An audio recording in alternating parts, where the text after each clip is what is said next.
Welcome everyone to today's PEDRI's webinar. My name is Melissa and I'm a member of the PEDRI Public Advisory Group, and I have the pleasure of introducing our speakers today. Before we get into some housekeeping and introductions, I'd love to know more about who is joining us today.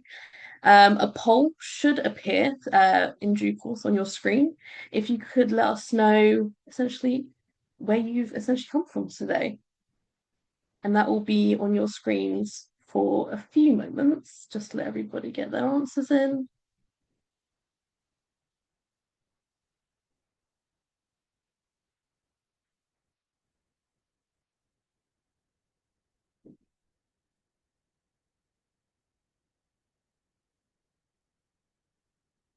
And that should be closing soon, so any final answers. Fantastic. So that should now be on your screen. So we've got a few varied options there. So we have some members of the public joining, but we've also got some public involvement and engagement professionals. So it's great to see so many different people joining today. So now for some housekeeping. Just to let everybody know, your cameras and mics will remain off for this session. This is because we have a large number of attendees expecting to join us today. If you have any questions for the speakers, please add these to the Q&A, which can be found in the Zoom toolbar on your screen. You can upvote questions you would like answered towards the end of the session. Today, our Q&A will be chaired by Amy Hodgkinson, who I will introduce in a bit. If you have any technical issues, please let us know via the chat function and we will try to help you out. You can enable captions via the toolbar. Just click show captions or don't show captions. And today's webinar is being recorded and will be published online at a later date. The link to the recording will be shared with everyone who has registered to attend, and we will also be sharing key learnings from the webinar in a blog that will be openly available on our website. Before I introduce our amazing speakers, I'd like to briefly speak about and introduce myself. So I joined PEDRI's Public Advisory Group in December 2024, and this was after I joined the Health Data Research UK Public Advisory Group in January 2022. It's been a real privilege working alongside the team at PEDRI, and as a public contributor, I'm especially interested in topics like today's webinar. As a public contributor, I'm especially interested in looking at how we can create supportive and empowering spaces for public involvement in data research. And all the webinars we are doing this year are related to the PEDRI Good Practice Standards. This webinar in particular is related to the Equity, Diversity and Inclusion Standard. And now to introduce our speakers. So our first speaker is Leila Neshat Mokadem, who is the CEO of Equity Lighthouse, an educational and health equity organization, and she is also a doctoral researcher. She has extensive experience as a departmental equality, diversity and inclusion lead, institutional equality champion, global citizen educator, specialist hospital pharmacist, GP prescribing advisor, and community pharmacist. Her work on international student well-being, community-based participatory health research, decolonial methodologies, and global citizenship have been showcased locally, nationally, and internationally, drawing on her mixed heritage background and celebrating diversity. Her passions lie in co-creating impact for and with marginalized people. Our second speaker today is Amy Hodgkinson, who is the strategic and operational lead for PEDRI's Learning and Development workstream. Amy is also the patient and public involvement and engagement manager at Health Data Research UK. Previously, Amy has worked in community mental health services, supporting people with their well-being, including through trauma-informed approaches. She uses her experience in her current role in PEDRI and HDO UK when supporting data researchers to involve the public in their work. In today's webinar, Leila and Amy will have a conversation exploring trauma-informed approaches in public engagement in data research and how we can go about leading with empathy in our data research conversations. So without further ado, please join me in welcoming Leila and Amy. Thank you so much, Vanessa. Thank you so much for that lovely introduction and welcome everyone. Thank you so much for joining us this afternoon. Before Leila and I get started with our conversation, we did just want to make you aware that we're going to be talking today about topics related to trauma, and we just want to ensure that this is a safe space for everyone who's attending today. So we really just encourage you to check in with yourself, prioritize your well-being, take breaks if you need to. We'll also be sharing some resources at the end of the webinar, and we welcome you to get in touch with Leila and I for any further information about this topic. So, Leila, to start us off, can you share a bit about yourself and what first drew you to trauma-informed practice? Thanks, Amy. Hi, everyone. Delighted to be here. I was at the last PEDRI webinar, so it's really good to be at this one with you all. So thank you for joining. So as Amy said, we have both used trauma-informed practices in the past, and I think in our discussions, Amy, we realised that probably lots of people on the call today will have used trauma-informed practices without even perhaps labelling it in that way, and are already doing some of that work. So I think you and I are both looking forward to learning from the audience when it comes to the Q&A as well, aren't we? I guess in terms of your question, how did I get drawn to this? As I was just saying there, it wasn't something that I thought, oh, I'm using trauma-informed practices. It was more, I was working through the lens of compassion.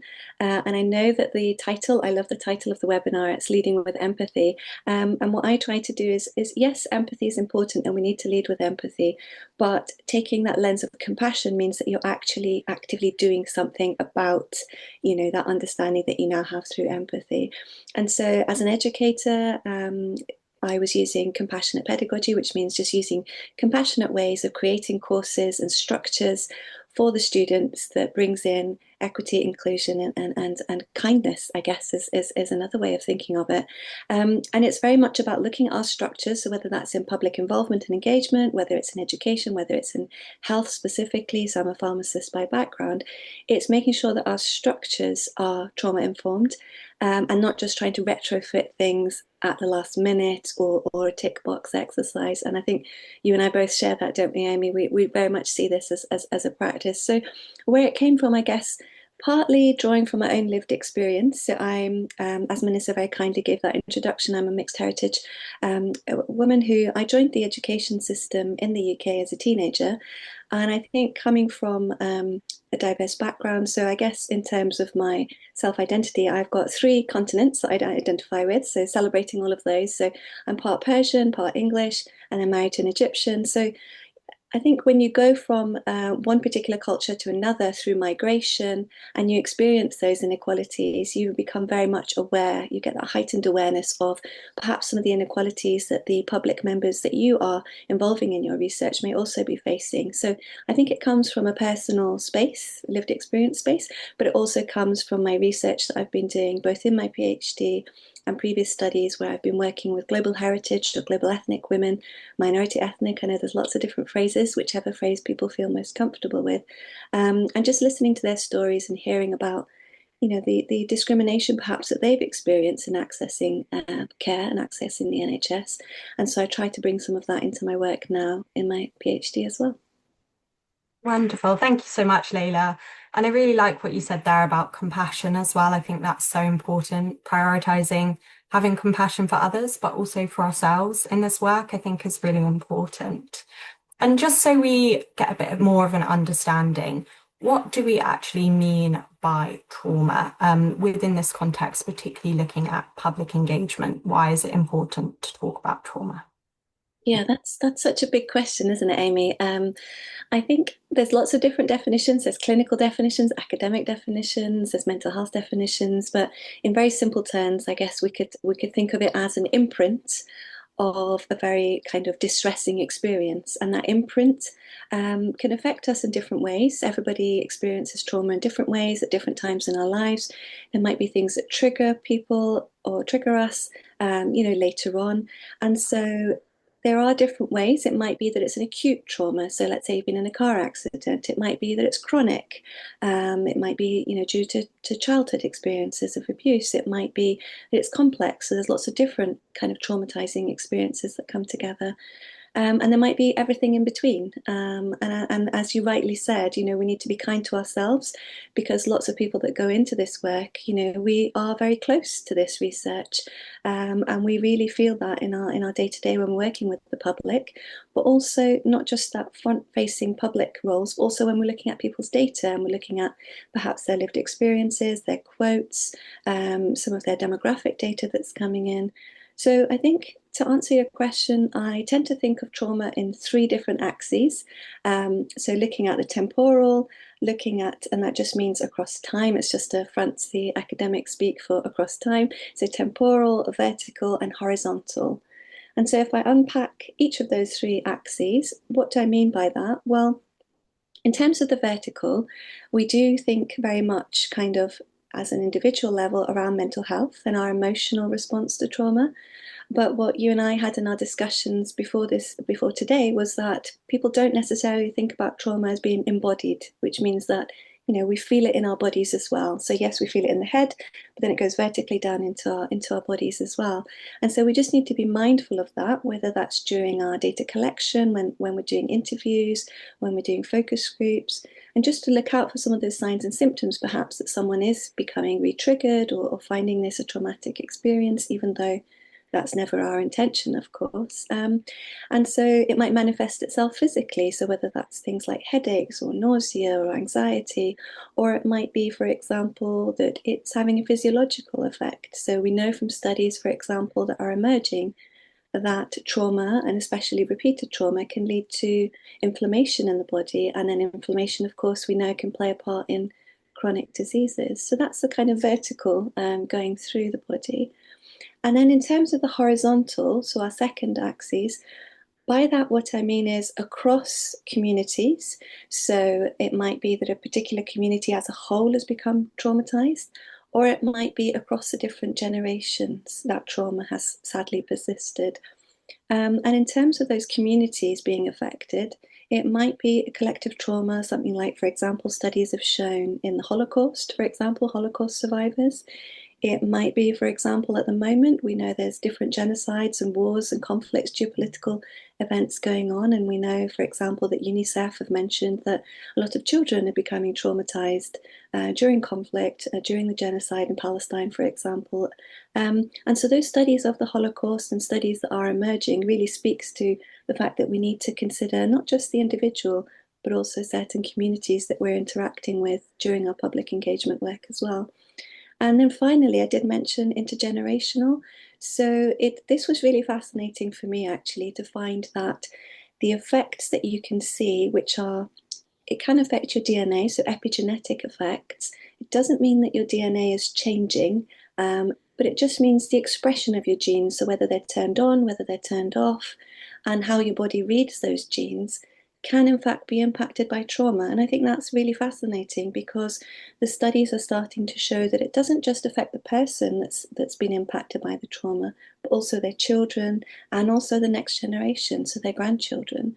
So as public health researchers, data analysts, everybody on this call, obviously that's something that we need to be very mindful of, that we're not unintentionally causing harm that could potentially affect 2 generations down the line. Yeah.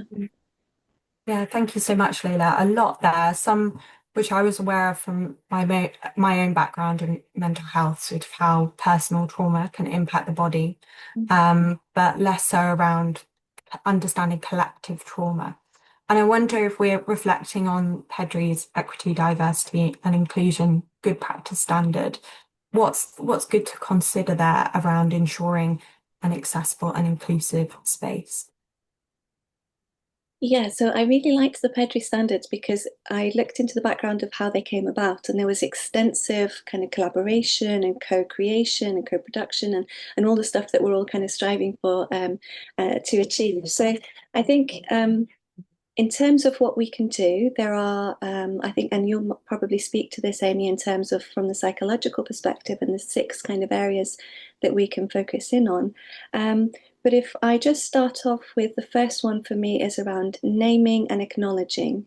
So making that assumption that trauma might possibly be present, even if it's not disclosed, even if it's not been mentioned, just make that assumption that yes, depending on the topic, but even if it's not an obvious topic, assume that trauma may be present in some of the public members or the communities you're engaging with. And that naming and acknowledgement is really important. And when it comes to acknowledgement, that speaks to the temporal axis that I was speaking about, where we all know of historical examples, unfortunately, where research has not been neutral and has actually, unfortunately, caused harm. So whether that's through imperialism, capitalism, colonialism, etc. And I just think it'll be a good point to kind of pause and reflect on some of those, because for me, it's very much been about acknowledging the harm that's been done and showing how I, as a researcher, want to do things differently. So it might be that the people on the call are aware of some of these. It might be that you're not aware of some of them. There is a long list. And so I would say we all need to start our trauma informed by informing ourselves and learning about the history. So we know, for example, possibly about the Tuskegee syphilis controversy that happened, where people were actually not given the treatment that they needed. And a lot of this that I'll give examples that I'll provide around the 1950s, 60s, 70s, 80s, and through to the 90s. So this isn't too long ago, is it, Amy? I think, we could look back to the 1700s, 1800s, but actually this is kind of when we were alive or our parents were alive. So going back to the Tuskegee case, the black men were actually not given the treatment, even though penicillin was available in 1947. And we're talking about the 60s and 70s. So they unfortunately developed blindness. They developed what they were calling at the time insanity, and that led to death as well. But it's not just adults. Unfortunately, we know from history that there's been children have been researched upon in a very extractive kind of way. So we know, for example, children in Canada in boarding schools, and this is looking at Aboriginal and First Nations people, which again have historically been very much impacted by extractive research. And they looked at malnutrition, and they actually withheld nutrition from the children. And if we think about, these were institutions, they were places of care, places of education. If you think about, for example, in 1996, there was the antibiotics that were being developed by Big Pharma. Now, being a pharmacist, I'm very mindful of the fact that my profession is obviously linked at times, not always, of course, but at times Big Pharma has been linked to negative and extractive research. And so in 1996, they were looking at a new antibiotic, and they actually tested that on children in Nigeria without consent, without full consent, or without parental awareness. Similarly, disabled children have been researched upon, where they've been infected with hepatitis. And this list could sadly go on, but I'm not going to kind of go on about it too much, but it's just to show that there's that temporal or that long-term effect where historical events that have happened are still very close to certain communities. They've been passed down through oral histories, generationally. And so when we do go out to engage with these communities, often very vulnerable communities, it might be refugees, asylum seekers, it might be disabled people, minority ethnic people, anyone with protected characteristics, we really need to be mindful of the fact that this history exists. We name it, we acknowledge it, and then we try to do things differently. And one way that perhaps we can do that is looking at where in our data research process we can acknowledge that. It might be appropriate to mention it in our information sheets. It might not be. It might be that we put something along the lines of, we understand that Black communities have been impacted negatively by research, but we want to do better. It might be that it's not appropriate to put it in an information sheet. It might be more appropriate, and I've done this myself in the past, if I'm leading on a roundtable or a focus group, to just ground the session and acknowledge it at the beginning to make the audience, make the participants feel comfortable. In 2023, I did a sharing circle, which, as the name suggests, you just sit in a circle and you share. And it's a lovely way of giving everyone an equal and democratic opportunity to share if they feel comfortable to, and not if they don't feel comfortable to. If the talking piece comes round to you, you can share. If you don't feel comfortable, you pass it along. So it's very much normalizing, not necessarily having to share. So that's the first one, naming it. Second one is around education and around diversity. And I alluded to it, that we need to educate ourselves, but also looking at our team. Is there anything in terms of training that we need to provide? Do we need to do a needs assessment? And perhaps some members need to have some training in interviewing with trauma-informed practices. And another thing that I think is really important is that we look at the diversity of our team. So do we have diversity in terms of expertise, in terms of knowledge, in terms of lived experience, or also in terms of access to different communities in an inclusive way. And if we don't have that diversity, then let's try and partner up with other organisations and charities and volunteers that do that. And then the final one around diversity and education is using diverse sources of information and diverse methodologies. So I mentioned sharing circles. I absolutely love that. It's from kind of Indigenous and Aboriginal communities. And so it's rooted in that cultural sensitivity, cultural humility. And what I mean by humility is just being open to the fact that we don't know everything about every culture or every situation. So I don't like the term cultural competence because I think nobody can ever be culturally competent, but I think cultural humility or just humility means that you're going into your project and your research with an open mind, you're learning, it's a lifelong learning process. And then if I move on to the other one, it's around building relationships. So the third one is building relationships. And this is one of my favorite ones because it doesn't cost a lot of money, it doesn't need lots of resources. It means that you are in the community. So you're not reaching out to the community, you are in the community. Recently, colleagues and I went to a lovely event for refugees and asylum seekers, and we had Afro beats and dancing and drumming, and it was fabulous. Lots of kind of global food, and it was a lovely way to just connect with the community without going there and being there because we wanted participants. We were literally just building relationships with our community. So I think building those relationships is really, really important. The next one is around ethics of care. So making sure that we don't just see ethics as a one-off form that we need to get signed off, but actually thinking about how can we bring in ethics at every single stage of the process. So whether that's you looking at some data, whether we're looking at disseminating that data, whether we're looking at what are our headlines going to be around our analysis of this data, and really questioning ourselves and asking ourselves those difficult questions, thinking, is what I'm about to put out there potentially going to affect somebody emotionally? If this was my community or if this was my family, would I be okay with this kind of wording? And so language is really important as well. And then the next one is around just helping people that are members of the public to actually be co-researchers, not just coming in at the end. I've had several times because of my PhD and building up my networks where people from different organizations have come to me and said, oh, this group of people, global heritage people, could you just send this survey or could you just share this link? And unfortunately, sometimes I've had to say no, because again, that's not living by the values, and going back to the PEDRI standards, that's not living by the PEDRI standards of making sure you involve people, as it says in the standards, from the beginning, as far as possible. And then I'm conscious I've spoken a lot, so I can perhaps pause at this point. If there's anything, I don't know if you want to bring something, Amy, because you've got lots of experience as well in terms of trauma informed.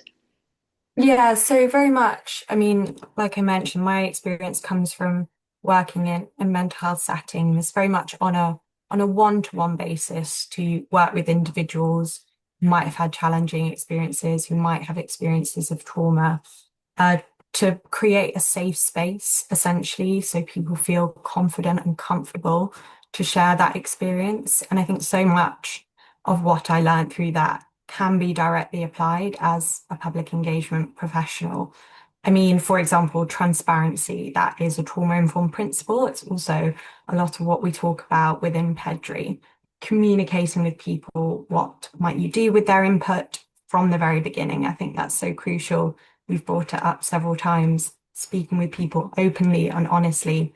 Where will their input go? What realistically can they change within the project you might be engaging them with? As well as if we're looking at data, making sure people are aware of how data is being used in different scenarios and how that really does help them, help the public. And I think choice and control is so important. Often when you're working with individuals, they'll have had that choice and control removed and taken from them. So always offering different opportunities for getting involved. The choice not to get involved as well. If people don't want to get involved or engaged in your project, that's okay. They should have that choice and control. And when we're looking at data as well, making sure people are aware of being able to opt in or opt out, all of these really help empower individuals and communities. So I think all of that's really crucial. And also understanding the emotional experiences behind the data. I think it can be difficult with data sometimes. It can feel quite removed from the human experience, but it does represent lived experience. And it may not always represent positive experiences. So really being sensitive to that. And as you say, having awareness both in how communities are impacted by trauma, but also understanding your own personal and professional experience, what you do and don't know, and have this two-way relationship with people. We're not just being transparent in communicating what we're doing, but we're learning from people how they relate to our work, what they may or may not want from our work, I think is really crucial. And again, we talked about extractive versus kind of making sure we're taking time to build relationships with people. Data can feel quite extractive due to its nature. It's taking a big experience and it's maybe putting a couple of words to code that experience. Often this can happen in a way that maybe misrepresents an experience, or people are missing completely from the data. How can we ensure collaborative relationships in a setting where data might feel a bit extractive? Yeah, that's the big question, isn't it? That I think we're very much in that space now. A lot of us have that awareness, and a lot of us are now trying to strive for what you've just said. If it's okay, if I go back to what you mentioned about choice, Amy, I think that was such an important thing, because when people experience trauma, it very much feels like things are, like you said, out of their control. It feels quite overwhelming, and so giving that choice back. And I just wanted to bring out a couple of tiny little examples from a practical perspective, because I think that's quite helpful for people possibly. But just for example, if we were to take a survey, making sure that similarly to what we did at the beginning of this webinar, we gave a content warning. So if you've got a cluster of questions in your survey, for example, you could give a content warning at the beginning.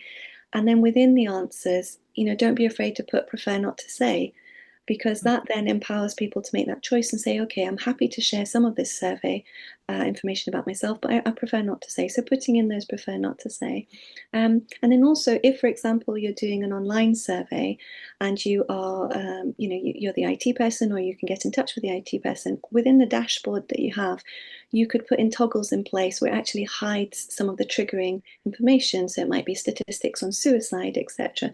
So giving people that choice and that option to see as much or as little and contribute as much as little, I think is really, really important. And that speaks to what you said about not being extractive. And in fact, I found that for interviews, for example, if it's one-on-one, it might be that someone's mentioned this thing and you think, wow, as a researcher or involved in this space, you think, I would love to be able to unpack that more with this person. But needing to be mindful of not being extractive and allowing them to then explain that in their own time, or not at all, or at a later point. What I've found is if you've done that pre-work, where you've built that relationship, you're then using inclusive language, inclusive techniques, trauma-informed interviewing. Most of the times I found that people do at the end come back and actually give you a bit more information. So you do get that richness of the data. So don't be afraid of not getting every single bit of data, at that particular point. And then going back to your question about how do we move from being extractive to actually, not doing harm. I like to think of it as, I love my axes, but I also love my spectrums. So thinking about, on one hand, one side of the spectrum, we've got harm, and on the other side of the spectrum, we've got healing. And so I like to think of the fact that not just being extractive and not just not doing harm, but shifting all the way to the other side of actually creating that healing space, or what's known as a restorative approach. And again, that restorative approach doesn't need to be anything fancy or difficult or need a lot of funding. We've found that when I've been working with the lovely global heritage women locally, that food, for example, is a wonderful way to bring everyone together. And so that sharing of food, sharing of how people are feeling, that creates a level of psychological safety that you mentioned, Amy, but also allows for that healing space after the research has done. And I think as part of not being extractive, we need to not only just look at checking in with people straight after the session or during the collection of data, but actually maybe 6 months down the line, because we know trauma can affect people at different times. And so I think that would show an ethics of care. And I think, yes, it might be a bit of extra work, but actually it means you get more of a sustainable relationship with the communities. Because I think, as I mentioned before, not only do we not want to impact the current generation and the next two generations, but we're very mindful of other researchers and other public engagement people that come after us. And we want to make sure that we are leaving communities in a positive stance after our projects. Yeah, I think that legacy is so important. And I mean, through work I've done, I've often found when you bring people together, it naturally brings about peer support. You're bringing people who might have shared experience into a space and actually nurturing that. And I think allowing for that and supporting that, as you say, maybe after your research is finished, it can be really valuable. You're then giving a space back to the communities you're working with. Yeah. So a lot of what we talked about, very much person-centered, community-driven approaches, ideally out and about face-to-face in the community. A lot of data and statistics happens sort of opposite to that, behind a computer, based on numbers, reliant on technology. So it might feel like they're quite separated. How can we bridge the gap between those two spaces and really bring trauma-informed practices, empathy, humanity into data research? Yeah, I think we've covered quite a few of the points, but I'd like to add a few more. So we've mentioned trust, the fact that when trust is broken, we need to try and rebuild that trust, sometimes from scratch, sometimes we'll fail, but most of the times, you know, there's definitely things that we can do to rebuild that trust and build up those relationships. And one way that I've found that, because I very much struggle with the extractivism of research, so doing a PhD is I've very much found that I'm struggling with that aspect. So one way that I look at people's data, people's stories, is thinking of them as being sacred. And if something is sacred, then you want to protect it. And if you want to protect something, you have a responsibility to do something about that. So it can be as simple as, for example, the language that we're using. So if we're, let's say, reporting on a project for people that have lived experience of homelessness, you know, like you said, Amy, bringing that humanity into it. So not saying the homeless in our report, and actually saying people with lived experience of homelessness. If we're talking about, you know, disabled people, minority ethnic people, anybody that has experienced discrimination because of their protected characteristics, making sure that the framing of our wording isn't deficit based and actually is strength based. So although I like the term trauma informed, because from an academic it tells me exactly what you mean, I think by you I mean, you know, generally all of us, but I think compassionate informed practices frames it in a positive light. And so I'm very much about framing things in positivity. And so looking at the resilience and the strengths and the solutions that have come from the grassroots community, not just looking at the problems, which, you know, sometimes you do see that quite a bit. So I know in 2023, the reason why we did our study with the Global Heritage Women exploring their access to healthcare was because we just got so tired of hearing the word hard to reach, you know, hearing that notion of hard to reach. So we just wanted to dispel that notion of hard to reach. And we found that when we engaged with the community, actually we were oversubscribed and people really wanted to tell their story and get involved. But I think another thing that I found is just being aware of what resources are available to help you bridge, as you said, bridge that gap. So in my own experience, for example, and we can probably share this on the email that goes out from PEDRI, is just some books and resources, and there's some great websites out there actually. Some of them are American based, but I think because they have been doing a lot of this participatory research for a long time, same in Canada, Australia. And they talk about, for example, when you're looking at your data, not necessarily to use averages, for example, when you're looking at a resident's experience of their city. And I think that makes so much sense that when you're looking at lived experience, an average might not necessarily work, because what we really need to do is disaggregate our data so that we're looking at intersectionality of different experiences and people's, you know, lived experience of living in that city, for example. So being very mindful that the analysis that we do, the interpretation that we do needs to reflect people's lived reality. And also, for example, making sure that any data that we do collect, any early data is shared early on with the community. So don't be scared. We shouldn't be scared to share that. It doesn't have to be the final polished analysis in the report, but actually that early data would help shift us perhaps if we are unintentionally reporting in a way that might feel harmful to the community that we involved.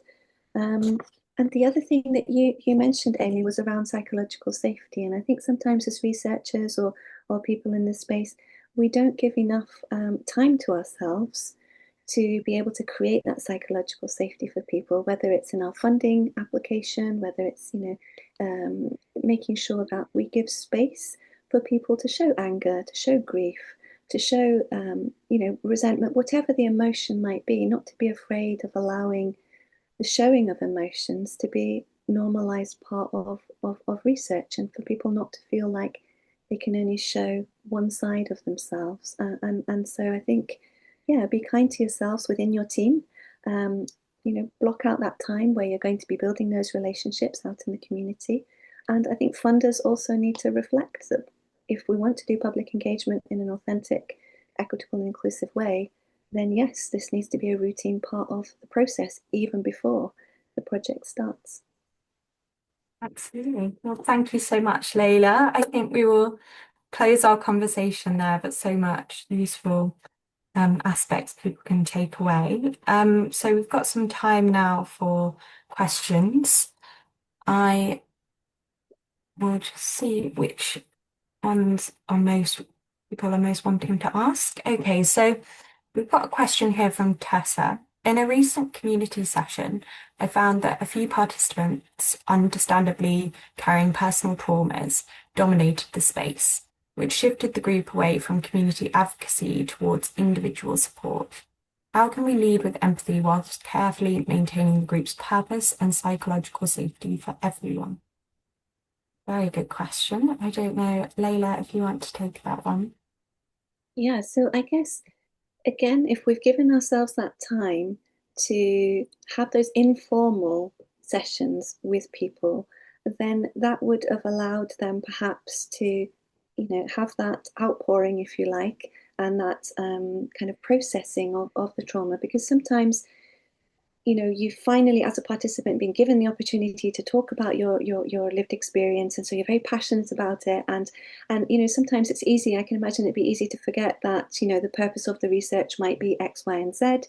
And so therefore, as a facilitator, I know it can be quite tricky to bring the conversation back, because you want to support those individuals, but you also, you have deadlines, or you have things that you need to complete. And so I think those informal spaces are really crucial. And if you find that you haven't had time beforehand because of the setup of the project, or it's a one-off, then offering that support afterwards, and saying, what you've raised is really, really valid. I think I can definitely see how it's impacted you, and I'm sure it will have impacted others. And just, it's not easy, but just bringing the conversation back round, but also making sure that you have definitely, provided the support, whether that's verbally, whether it's through information.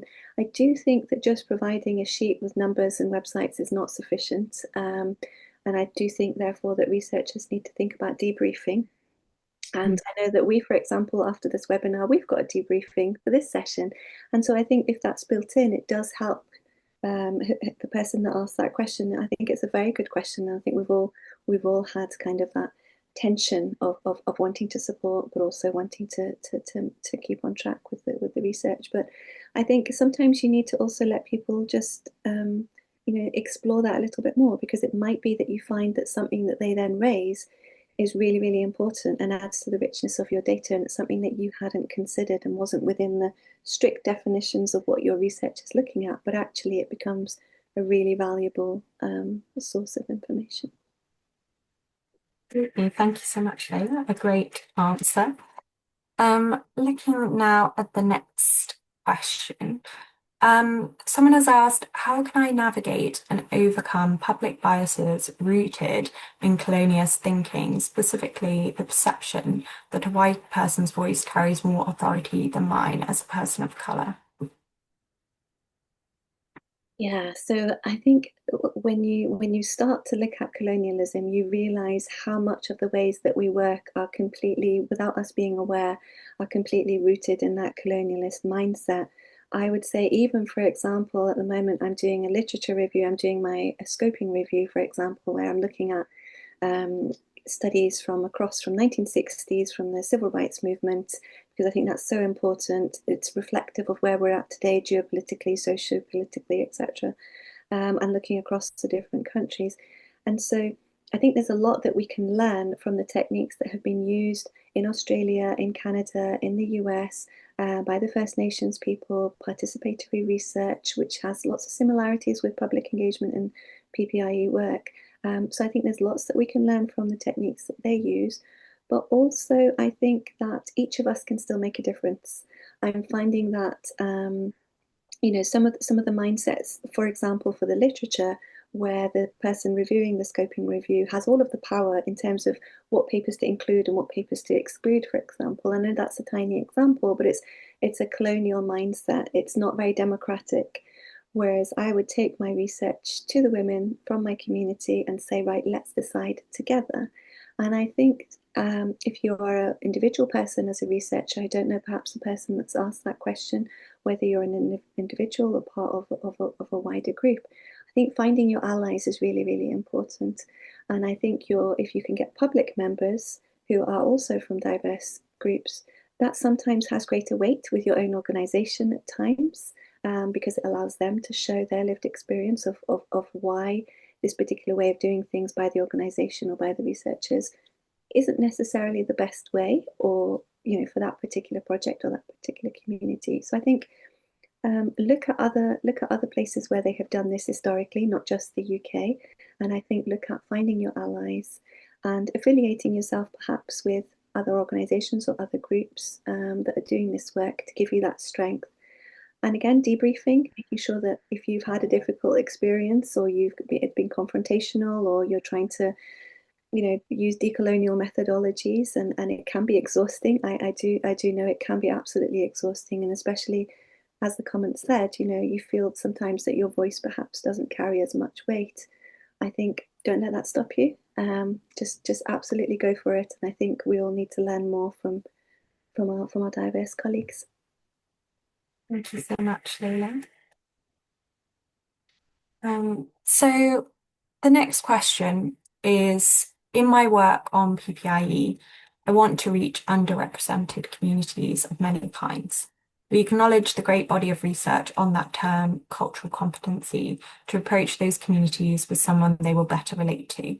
We also acknowledge the trauma Leila has highlighted in a lot of historical wrongs in various groups. What I can't help is my own background. I'm responsible for a lot of PPIE in my organisation, and I'm a middle-aged, middle-class white man. So what advice would you give me? Yeah, so that's a really good point, and I think none of us are going to have all of the protected characteristics for all of the different types of research, and none of us are going to be able to go in there and have a shared background necessarily with the communities that we want to try and engage. And I think that's where cultural humility comes in rather than cultural competency, because again, I don't think that any of us would ever be confident in or competent. And again, that need for competency is a very colonial mindset. Whereas if we look at humility and thinking that we're going in there with respect, we're going in there to learn. I remember the first time that I approached a charity for predominantly Black people, their question to me wasn't, what are your credentials? What are you doing, etc. It was, are you going to help make a difference in these communities? Can you tell us that you're going to make a difference? And so I think going in there, showing that you've already thought about some of the things that you think you could support the community with. So whether that's capacity building, whether it's building them up as co-researchers and helping them develop their research skills as part of their community organizing or community building. There's a fabulous book by Meredith Minkler and Patricia Wakimoto, which again we can send out to the delegates. And it's around community building and community organizing through health and social equity. And there's a lovely chapter in there by Barack Obama that he wrote when he was, I think, in his 20s. And it talks about this kind of thing, about going into the communities. It talks about different case studies. It gives you frameworks. So I think coming back to educating ourselves, but also when you go in there in a position of vulnerability, a position of humility. And yes, if your background doesn't match the background of the community, it can be a little bit scary, I guess, because you don't want to say the wrong thing, you don't want to do the wrong thing. But I think once you have reached out to perhaps a gatekeeper, so in my instance, for example, it was a charity organization, they were very supportive in supporting me to then reach out to the communities. So I think it's a stepwise approach. If you find that you are finding it difficult, there's always going to be someone that can help you to reach those communities in the end. Thank you so much. And what was the name of that book, sorry, that you mentioned? So I've got it here, so I will read it over to you. So it's Community Organising and Community Building for Health and Social Equity. Fantastic. I'm definitely going to give that a read. Thank you. And there's a follow-up here to Tess's question early on around creating those spaces with groups where people might have different experiences. And they've said, we've also had experiences of individuals speaking from a place of trauma, needing to be heard very clearly, triggering or upsetting other members in the group, and it leading to conflict or hurt in the group. Have you had experience of maintaining psychological safety when issues like this arise? I have some experience around this that I can share, but I don't know if there's anything you would want to share there, Leila. Yeah. So in my background working in mental health settings, I used to support wellbeing workshops and group sessions for peer support. And that would be solely based on location. So you could have a very diverse group of people with lots of different experiences and different comforts in terms of sharing. So definitely understand what it can be like bringing people together from different backgrounds and sharing things that may or may not relate to others in the group. I think a lot of what you talked about earlier, Leila, about preparation is so crucial from the minute you're interacting with people and welcoming them into that space. How are you taking them on that journey? Are you letting them know what your role is, what the role of the group is, and what learning from them, what they need? I think all of these elements are really important before you get everyone in that room together. I have often found as well having a shared group agreement at the beginning of a space, be that a regular working group or a focus group, is really important. And if you build it together as a group, there's then that shared responsibility. So what is this space for? What are we comfortable sharing? What are we not comfortable sharing? What specific topics may people not want to talk about? So having the shared responsibility often is helpful. And I think, again, it comes back to what we've talked already about debriefing, providing one-to-one spaces. If you're in a setting physically, making sure there's another space people can just step into if they want to. If it's online, I know people have created those virtual breakaway spaces that people can step into and have had someone in that virtual space to speak to if they need to. So it comes back to choice and letting people know they can leave the space if they want to. Yeah, those are just kind of the initial things that come to mind, but I don't know if there's anything you would add to that, Leila, really about promoting that psychological safety to a group as a whole.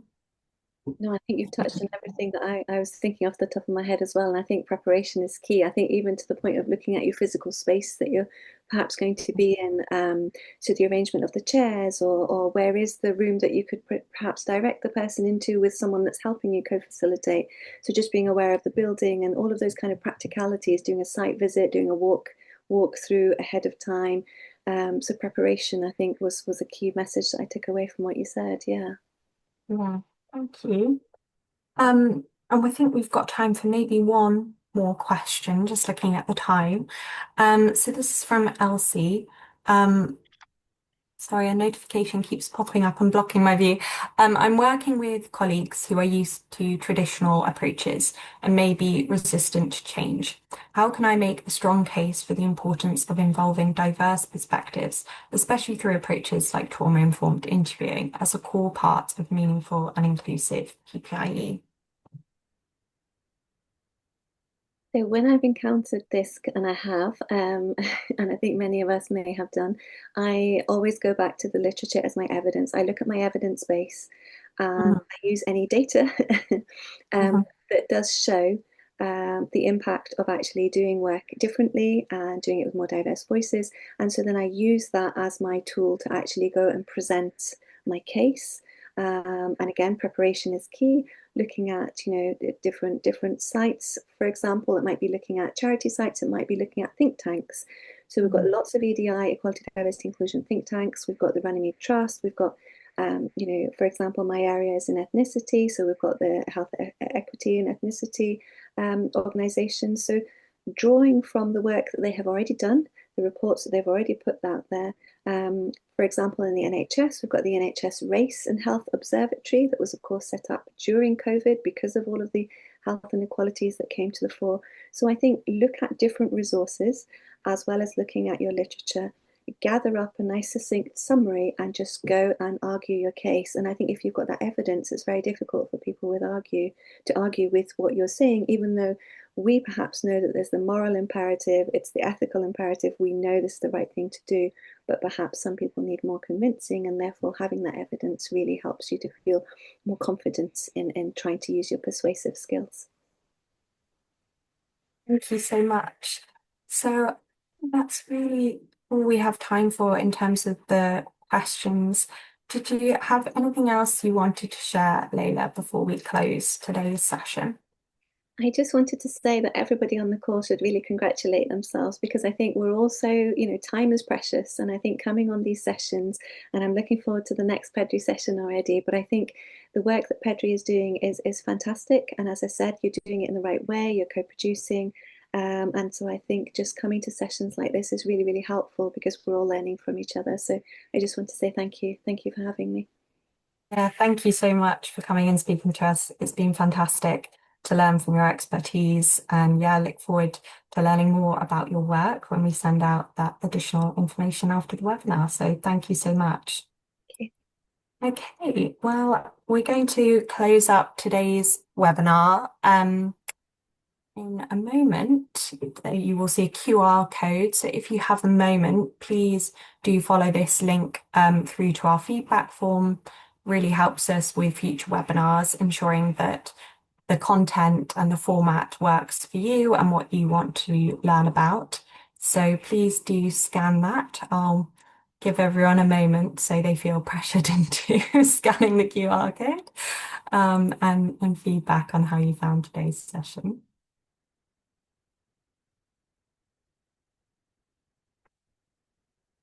And thank you everyone for the lovely messages in the chat. We really appreciate you attending. And one more thing before we close, just want to highlight some work we've got going on within the Resource Hub. As the Learning and Development Lead, I always need to push the Resource Hub that PEDRI has on our website, where we're collecting tools and guidance to support public engagement in data research. So if you have used our hub and there are resources you found useful, we have a survey where we'd love to hear more about that.